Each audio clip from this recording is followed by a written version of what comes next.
Coming to you from a cozy little condo high atop Old 4th Ward, Atlanta. Welcome to The Ron Show on America One Radio.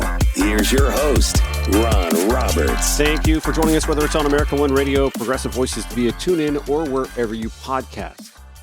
Today is the third anniversary of the repealing of Roe v. Wade, the Dobbs decision coming down 3 years ago on this date from the U.S. Supreme Court. Reading from yesterday's Atlanta Journal-Constitution, the Democratic Party of Georgia launching a campaign tied to the anniversary of the Supreme Court's decision ending the constitutional right to an abortion. The push including news conferences in Atlanta and Savannah and a new minute-long advertisement that came out yesterday that labels Georgia's 2019 anti-abortion law extreme and dangerous. Let me give you the audio from that commercial if I can. Here we go. Georgia's abortion ban is considered one of the most restrictive in the nation. Doctors who still perform an abortion could face a felony and up to a decade in prison. Georgia's 6-week abortion ban contributed to injury or even the death of pregnant women. Emergency rooms turning away patients having miscarriages and doctors being forced to wait for their patient's condition to deteriorate. Georgia's 6-week abortion ban made it impossible for me to receive the care that I needed. And my daughter and I almost died because of it. Georgia doctors say they fear a shortage of obstetricians and gynecologists will worsen because of the state's abortion ban. Some OBGYNs and other doctors are making a decision to leave the state of Georgia. Since the passing of Georgia's 6-week abortion ban. So throughout that video, there's obviously, some text that you're not going to get in the audio portion, but you do get some pull quotes at the end that I'm going to share with you. This is a Senate campaign advertisement because they quote Mike Collins. It's time to overturn Roe v. Wade back in December of 2021. They then move forward to Buddy Carter. I applaud the Supreme Court for what they've done back in June of 2022. Actually, the date that the Dobbs decision came down.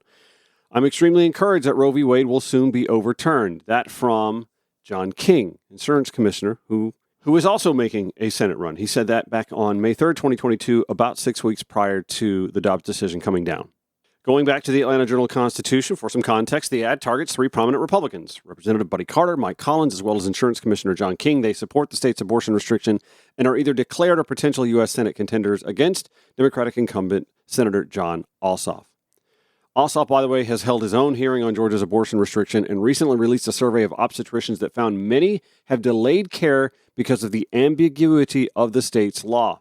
We also recently learned of this case of an expectant mother who was kept alive at a nearby Emory hospital because they determined that she was pregnant, leaving her family without any say-so whatsoever as to whether or not she remained alive physically while being diagnosed brain dead, while awaiting for nearly 4 months a pregnancy to come to term that they had no say-so in whatsoever. Joining me to discuss this inauspicious anniversary is Melita Easters, friend of the show, frequent guest, first guest actually, executive director of the Georgia Win List. And good morning to you. Thank you for joining. I appreciate that.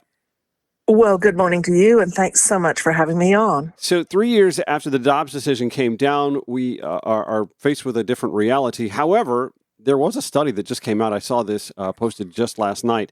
Abortion has actually risen in states with and without bans after the Dobbs decision. I'll dive into that story in just a little bit. But here we are 3 years later, and what is the state of reproductive care, women's health care in general, actually, in the United States post-Dobbs, in your opinion? Well, women are suffering in many ways because of the poorly written laws that took effect. Some of them, like Georgia's, a 6-week abortion ban, was passed when Roe v. Wade was still in effect. And so legislators didn't, and usually these were Republican-controlled legislatures, they didn't really believe Dobbs would be overturned, and so they didn't take the time to perfect bills. So in Georgia, you have a 6-week ban that's very poorly written, and you have a lot of finger pointing going on about the women who have died as a result of this bill. Most tragically, recently, the case of Adriana Smith, Right.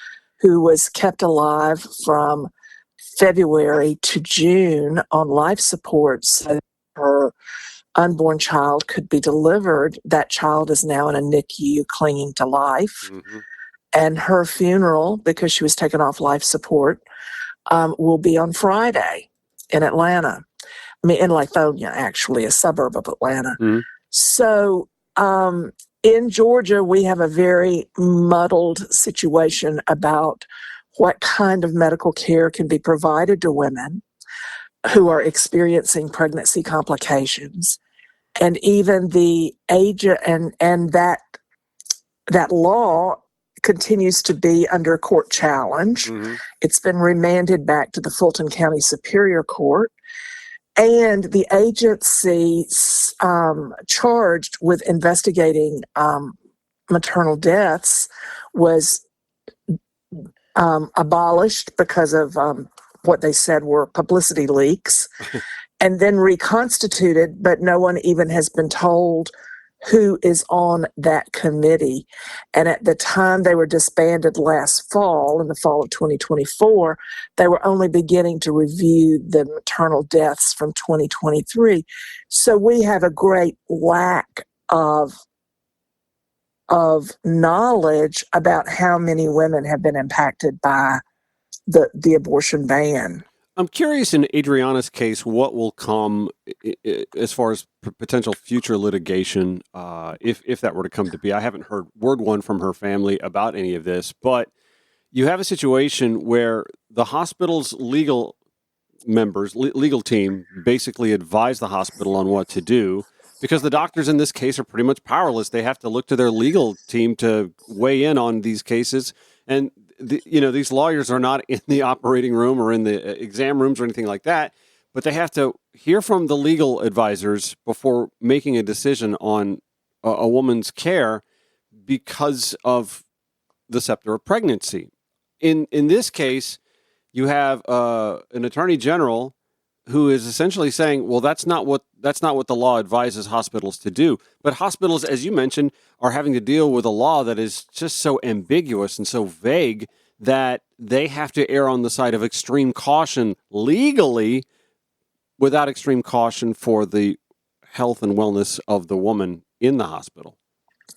Well, and in the case of the very sad case of Adriana Smith, first off, the attorney general didn't issue his statement through a spokesperson until well after the publicity firestorm had erupted. And so there was no way for the hospital legal team to know that would be his stance when that was his first public statement on the law at that point. The other thing that you have to understand is medical care should never be administered, or the access to medical care or the best recommended practices in a particular situation should never be contingent upon a legal team. Legal teams study the law. Medical doctors and medical professionals study health care, best outcomes for patients.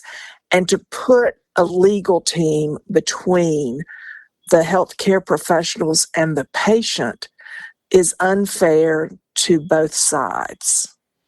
It is. And it also bears mentioning that whatever Chris Carr said in this case doesn't carry weight once Chris Carr isn't the attorney general anymore. The minute he's not the attorney general anymore, legal advisors for healthcare providers in the state of Georgia are again left wondering, what do we do in this case going forward? Well, absolutely. And as you say, when he's not attorney general anymore, because it's well known that Chris Carr is an announced candidate for governor. So was it the attorney general who was speaking about the Adriana Smith case, or was it the candidate for governor who was speaking about the Adriana Smith case? The two may not be one and the same. It'll be interesting to see as well what sort of, if any, attack comes from the extreme right in that primary season based on just that statement. Oh, you'll see it. Absolutely. There already is a lot of money being put behind Candace. Candace Taylor.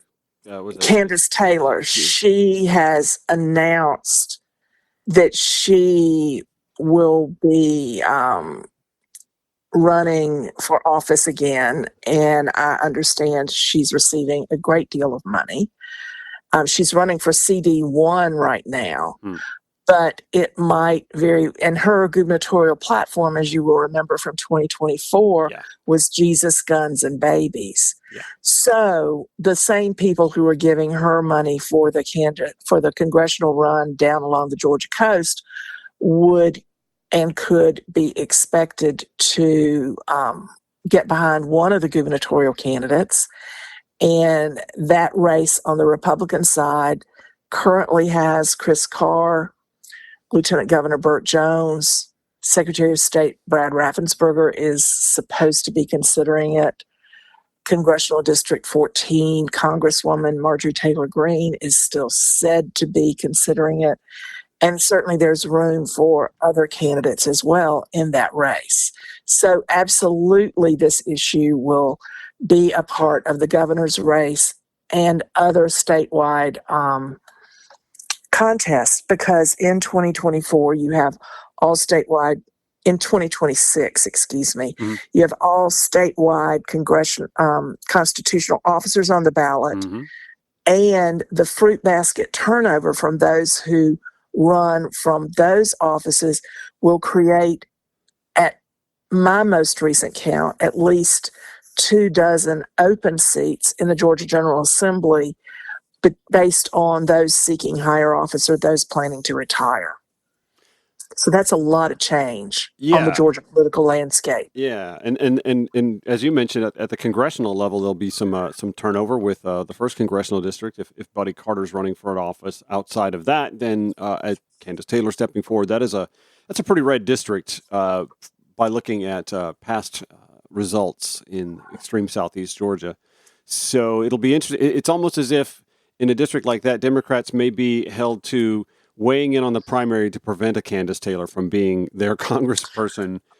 I think you'll see a competitive Democratic primary there. Oh. And what we're seeing nationwide in the special elections so far in 2025 is that there are ruby red Republican seats in Iowa, New York, and Pennsylvania, which have flipped to Democratic blue for state Senate special elections, in districts which had, like, for example, New York Senate District 22 on May 20th flipped from red to blue in a district Donald Trump had won by 55 points in November.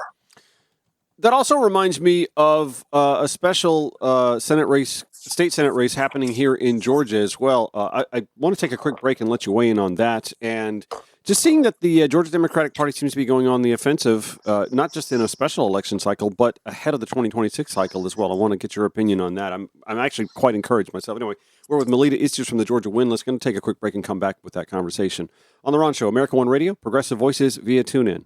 If you ever want to catch up on past episodes of The Ron Show, you can do that, ronshowatl.com. That's where you can also, by the way, contribute to the show. I feel like I need to get into the NPR funding season from time to time when I get a big expense coming in, but I believe that my web expenses are coming up for the year, so by all means, help out if you absolutely can. We certainly appreciate that. Melita Istis joins us from the Georgia Windless. She's the executive director of the Georgia Windless. The Georgia Windless, an organization that champions women who are pro-choice Democrats running for office. One of those happens to be Deborah Shigley, running in the special election to fill the seat in Georgia Senate District 21. And she's taken on a pack of Republicans. Literally the only Democrat on the ballot for this special election, which should, you think, aid her a little bit? Will it split them enough that she can? Does she need to carry 50% plus?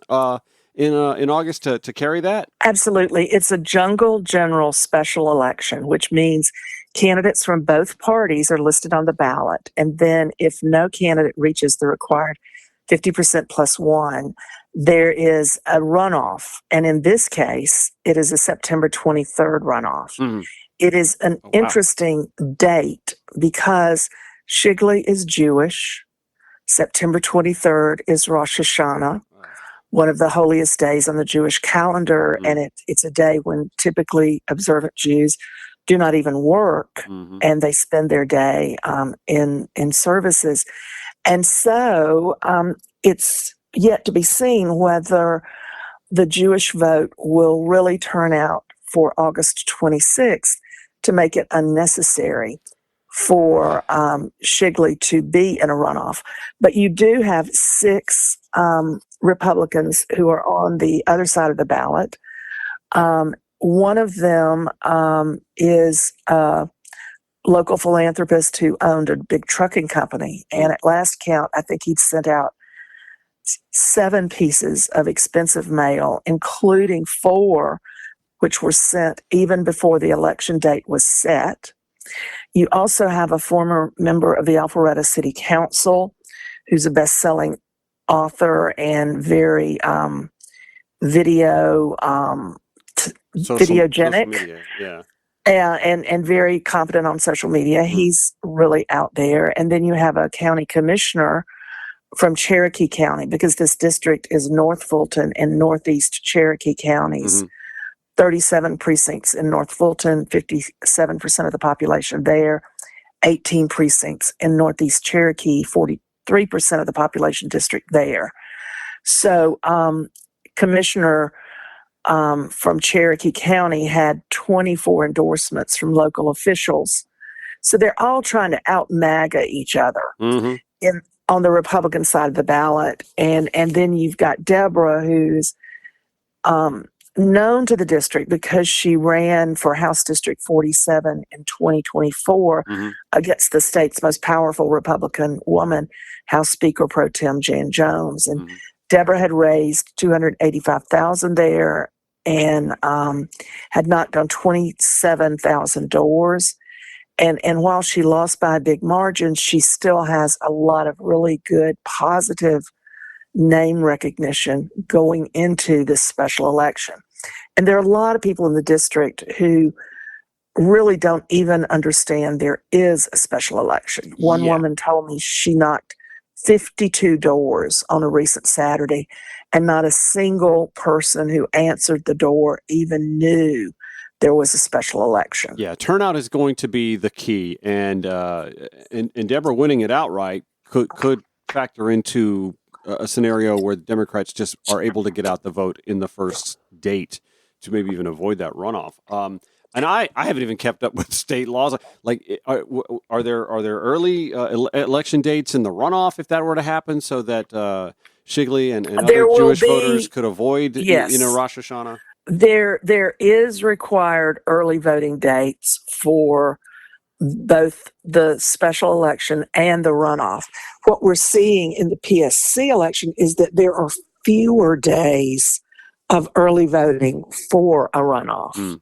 And I believe I saw that there was some litigation about even that election potentially being held off. We'll put a pin on that for another date.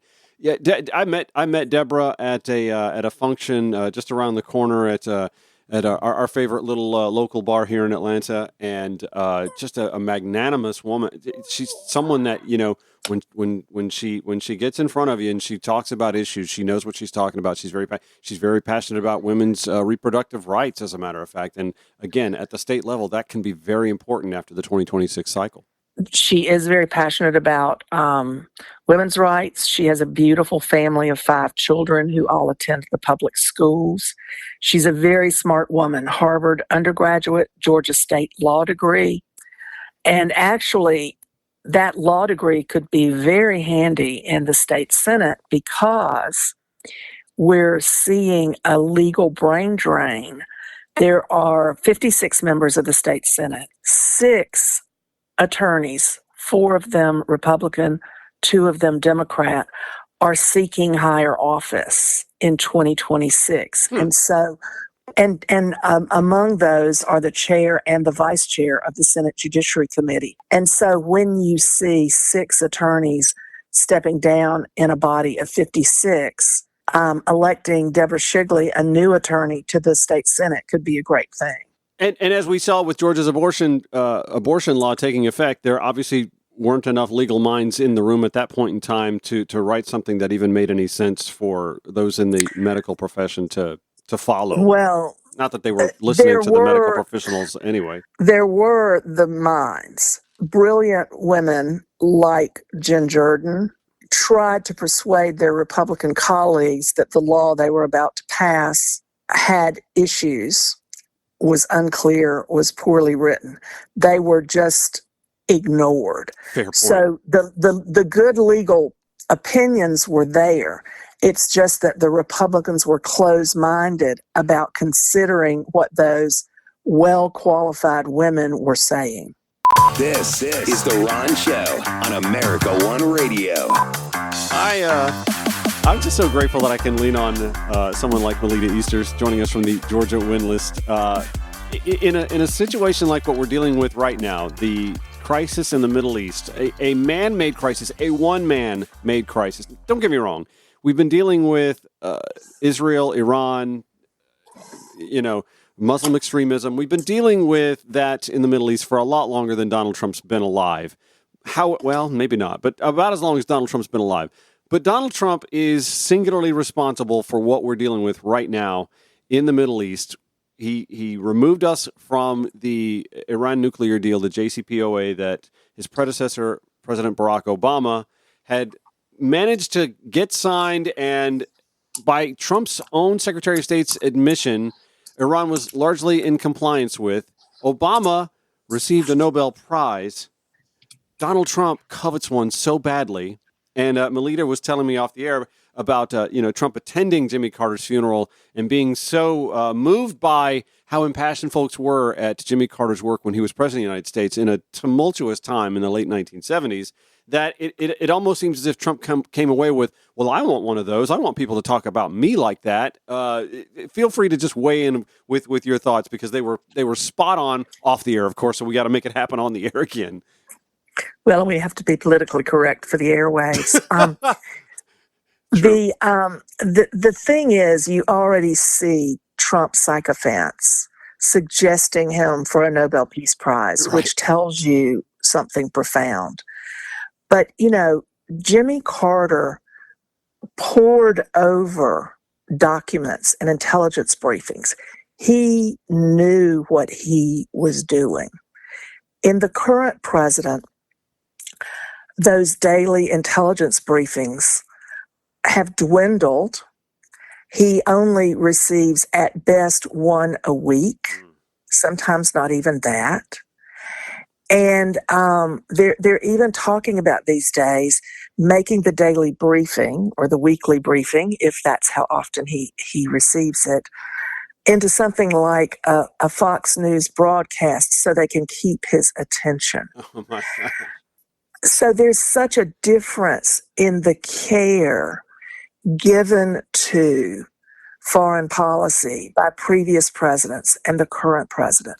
And if you read the accounts of how the Camp David Accords came to be, former President Carter went up to Camp David with Begin, with Sadat, and shuttled back and forth between those rustic cottages for days on end, exhausting one-on-one, one-on-two, one-on-three diplomacy to craft the accords that then stood for decades. Most of us don't recall how fraught the situation was in the Middle East before the Camp David Accords. I feel like we've talked about this before, and I've probably said this before. I don't understand how that hasn't been made into a movie yet. I mean, I know it's not going to be gripping with action, but it certainly would be gripping with suspense and intrigue. And, we've certainly seen plenty of cerebral products like that come out of Hollywood. I just don't understand how that particular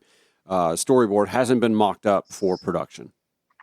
Well, I agree with you. And I think there are some, when you pore over some of the biographies of President Carter, and you look at the personal touches he and Mrs. Carter brought to that negotiation process. At one point, the negotiations were about to end, and the president, knowing that one of the leaders had grandchildren, inscribed photos for all of those grandchildren and took them to his cabin. And that's what convinced him to stay and have one more round of negotiations. And you mentioned the former President Carter poring over his intelligence briefings each day, whereas we have a president right now who might be going through a few paragraphs of a report once a week, and his staffers needing to potentially hire fake news anchors to mock up a newscast for him to digest it. I had been of the mind that perhaps we're just in an era where our president is more of a figurehead while people behind the scenes are running the show. But we saw famously within the last few months actually, where Donald Trump has rebuffed intelligence coming from his DNI cabinet person, Tulsi Gabbard. She, of course, is walking it back in some cases, nitpicking and hem-hawing about what she did or didn't say about Iran's nuclear capability. But essentially, Donald Trump said last week she's wrong. And so I guess I have to shelve the thought that he's just a figurehead if he's actually just ignoring what his own intelligence experts are telling him. Well, or it might be that the different factions within his administration are at war. He picks up on that and sides with one side or the other. But foreign policy and decisions about sending young men and young women into war zones need to be based on facts and reliable intelligence, not what the leader of the free world, if we are still calling our president that, wants to hear. There's a big difference between the truth and making somebody happy by feeding them what they want to hear. And what you're seeing is the president not wanting to hear the facts, wanting a narrative to support what he has decided he wants to do. And that's not the way to conduct foreign policy. Well, it's also not cool to conduct foreign policy on social media apparatus, but that's precisely what he's been doing. He's been tipping his hand, tipping his negotiators' hands. It has to be so frustrating to work for this man. He's like a petulant teenage brat who has social media access. And mommy and daddy are in the throes of divorce, and here he is negotiating the terms of the divorce on social media for all to see before the negotiations even happen. And today he's yelling at reporters, cussing on the tarmac, dropping F-bombs, this, that, and the other, because guess what? This is actually kind of difficult, and Iran and Israel aren't even on the same page with him involved and are lobbing missiles at each other. And so I just think the transition from the tableau of Jimmy Carter poring over his intelligence briefings, having one-on-one hand-holding sessions at Camp David, versus Donald Trump just kind of skimming over a report once a week and doing his foreign policy work through Truth Social and finding out that doesn't quite work as easily as he thought it was. I just think that that's just a divergent scene. Well, there is much divergent behavior in the Trump administration across many fields and around many subjects. That's true. We'll punctuate it with that. Melita Easters, Executive Director of the Georgia Windlass. Thank you for joining us this morning. I certainly appreciate that. Well, thank you for having me, and learn more on our social media channels or our website at GAWINLIST. We'll include in today's show notes. Thank you much, ma'am. Thanks. Going to spend the final 15 or so minutes discussing the Iran-Israel entanglement from a couple of different perspectives. First, let's start here in Georgia, where Senator John Ossoff, according to the Atlanta Journal-Constitution, Georgia's first Jewish senator, been at odds for more than a year with some members of the Jewish community over his posture towards Israel and its war in Gaza, including a 2024 vote to withhold some arms sales to Israel. On Friday, the day before U.S. forces bombed Iranian nuclear facilities, the American Jewish Public Affairs Community, AIPAC, sent a blistering email to supporters with the subject, "John Ossoff is failing our community." AIPAC is telling its supporters that Jewish Senator John Ossoff is failing the Jewish community. The powerful pro-Israel group wrote that Ossoff, who is on a modified paternity leave, had not released a public statement since the start of the latest armed conflict between Israel and Iran the week before. This is simply unacceptable, wrote Darren Kendall, the regional political director for AIPAC. The message urged AIPAC members to call Ossoff's office, quote, to ask why he is failing the pro-Israel community. What? About an hour later, Ossoff released a lengthy statement, which had already been in the works. Those at the AJC were told, they say. Among that statement, while I celebrate the success of Israeli air defenses downing the incoming Iranian missiles, I mourn the terrible loss of life that has resulted from those that have landed.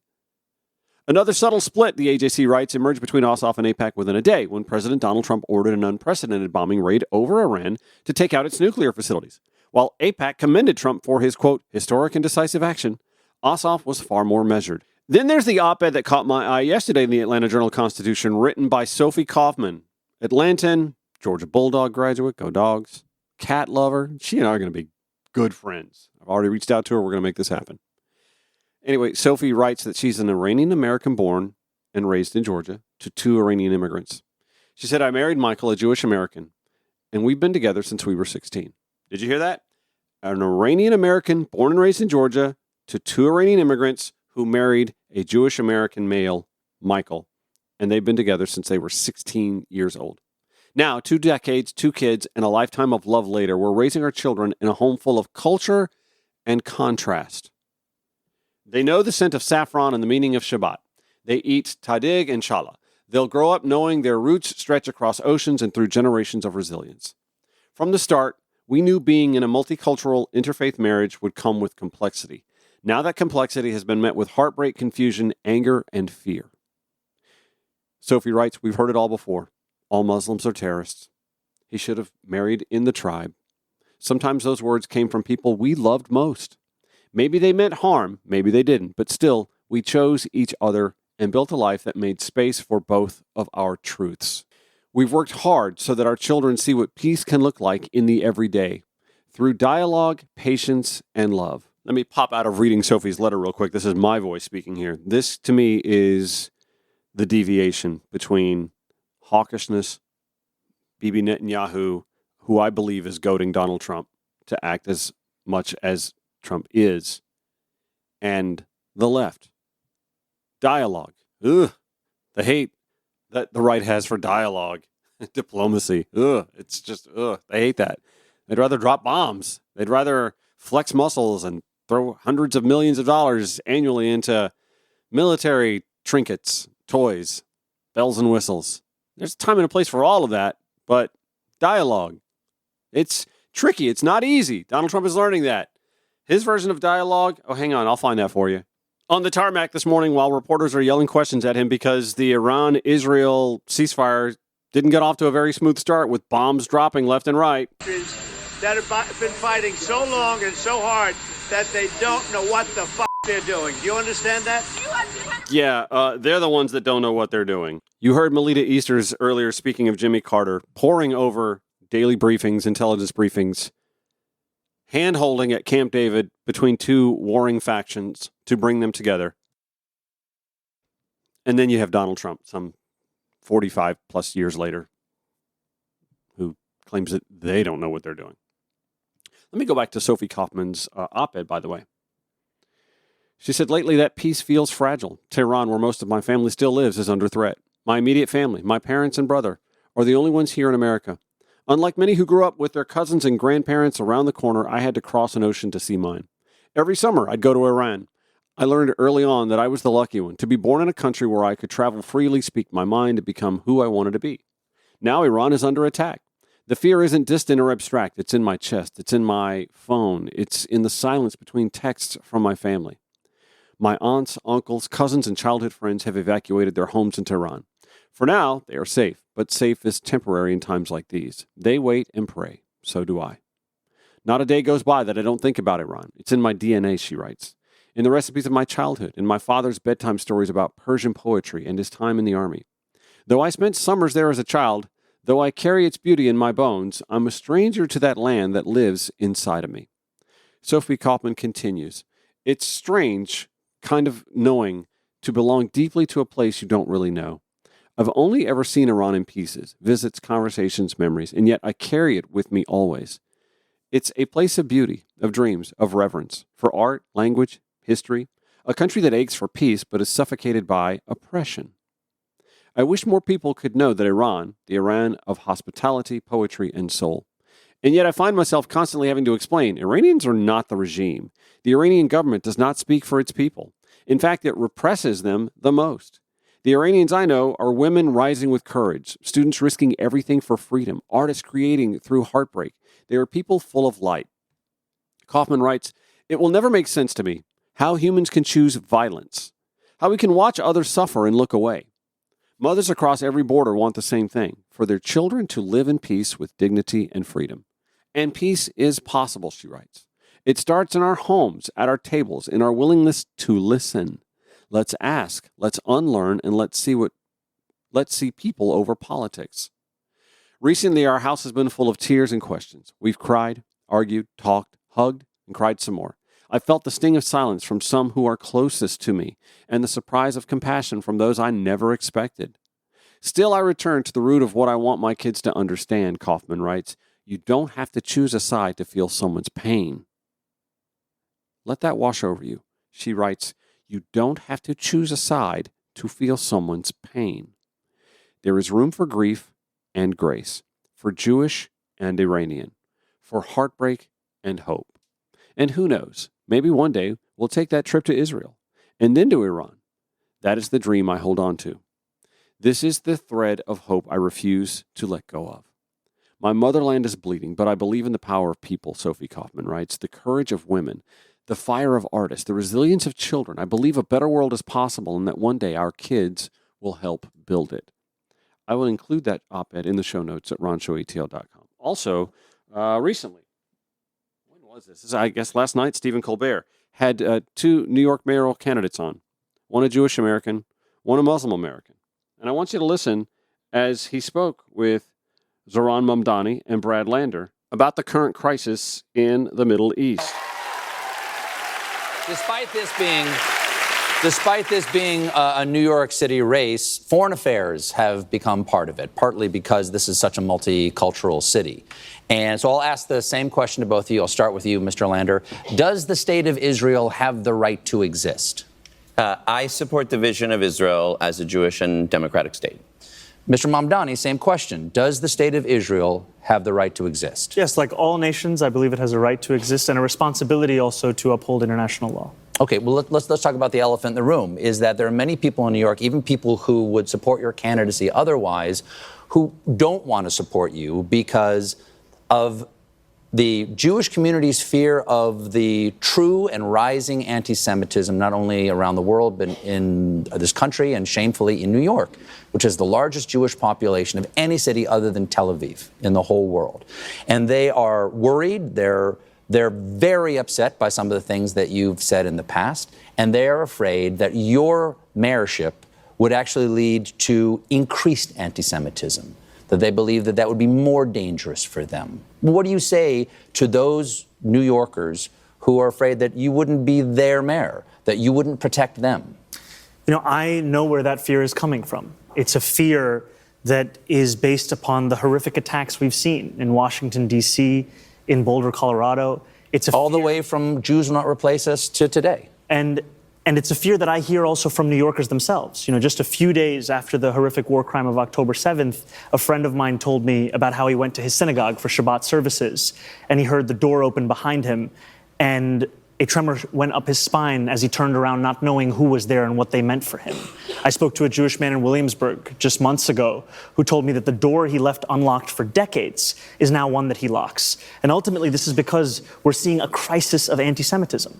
And that's why at the heart of my proposal for a Department of Community Safety is a commitment to increase funding for anti-hate crime programming by 800%. Because that's the Muslim American candidate, y'all. To your point, anti-Semitism is not simply something that we should talk about. It's something that we have to tackle. We have to make clear there's no room for it in this city, in this country, in this world. And no justification for violence of any kind? No, there is no room for violence in this city, in this country, in this world. And what I have found also from many New Yorkers is an ability to navigate disagreement. You know, I remember the words of Mayor Koch, who said, if you agree with me on 9 out of 12 issues, vote for me. 12 out of 12, see a psychiatrist. And I had an older Jewish woman come up to me at B'nai Jeshurun in a synagogue many months ago after a Democratic Club forum. And she whispered in my ear, I disagree with you on one issue. I'm pretty sure you know which one it is. And I agree with you on the others, and I'm going to be ranking you on my ballot. And I say this because I know there are many New Yorkers with whom I have a disagreement about the Israeli government's policies. And also, there are many who understand that that's a disagreement still rooted in shared humanity. Because the conclusions I've come to, they are the conclusions of Israeli historians like Amos Goldberg.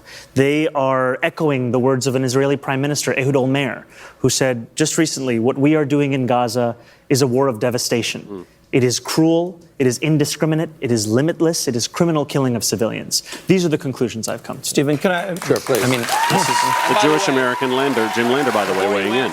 Yeah. Before you answer, I want to say, if we're not able to fit everything in this interview on the broadcast, we will put the whole thing up online unedited. Okay, go ahead. So, look, I'm a proud Jewish New Yorker, raising 2 Jewish kids here is the joy of my life. I'm the highest-ranking Jewish elected official in New York City government. I'm nervous about rising anti-Semitism, and also I believe in the humanity and the human rights of Palestinians, and I know that it is possible. I hate what I support that vision of Israel as a Jewish and democratic state, but I hate what the Netanyahu government is doing in Gaza. And I've been saying that a long time. And look, no mayor is going to be responsible for what happens in the Middle East, but there is something quite remarkable about a Jewish New Yorker and a Muslim New Yorker coming together to say, here's how we protect all New Yorkers, Jews, Jewish New Yorkers and Muslim New Yorkers are not going to be divided from each other. We build a city where you have affordable housing and good schools and safe neighborhoods for everyone. This is the sort of liberal mindset that just perplexes MAGA. It just does that. Wait, you guys are able to coexist and get along and be on the same page, even though that there's a war happening half a world away that I personally feel, this is me talking, I personally feel that right-wing pundits, AIPAC, these organizations, Netanyahu, are looking to divide us, not just here at home, but abroad as well. And why?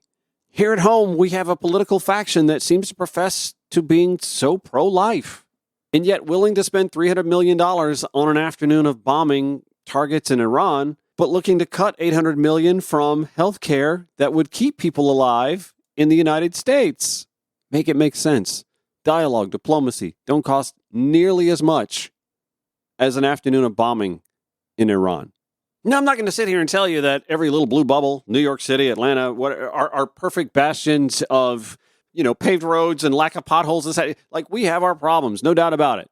But within our little circle, we do seem to have better ideas, an ability to have dialogue, to find common ground, to seek solutions, to sit down, whether it be at Camp David in the 1970s, to draw up an accord that provides a decades-long peace, or fast forward 40 years later, a nuclear anti-proliferation agreement with a country that feels threatened, surrounded by other nuclear powers that do not care for them.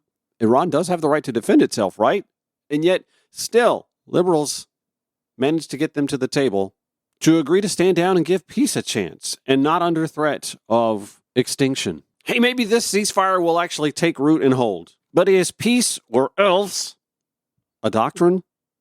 A lasting doctrine? I certainly have my doubts.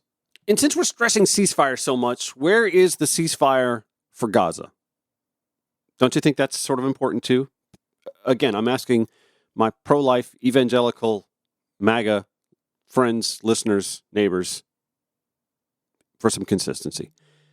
That'll do it for today's Ron Show. I want to thank Melita Easters, Executive Director at the Georgia Windlist, for joining us for a conversation on the anniversary of the Dobbs decision. There'll be more headlines to be made with press conferences and more, noting that occasion later today. Show notes, as always, at ronshowatl.com, and I will catch you guys tomorrow. 9 a.m., 5 p.m. weekdays on America One Radio, 11 p.m. Progressive Voices via TuneIn or wherever you podcast. Take care.